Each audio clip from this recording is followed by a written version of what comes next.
You need to watch this if your skin turns into a dry, flaky mess every winter. Why aren't more people talking about this simple fix? Let's break it down. Picture this. It's freezing outside, you crank up the heater, and suddenly your face feels tight and flakes start showing up. What's going on? Cold air holds less moisture, and indoor heating zaps whatever's left, leaving your skin dry and unprotected.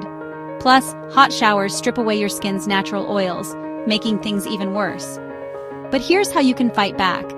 Swap your foaming cleanser for a gentle, hydrating one.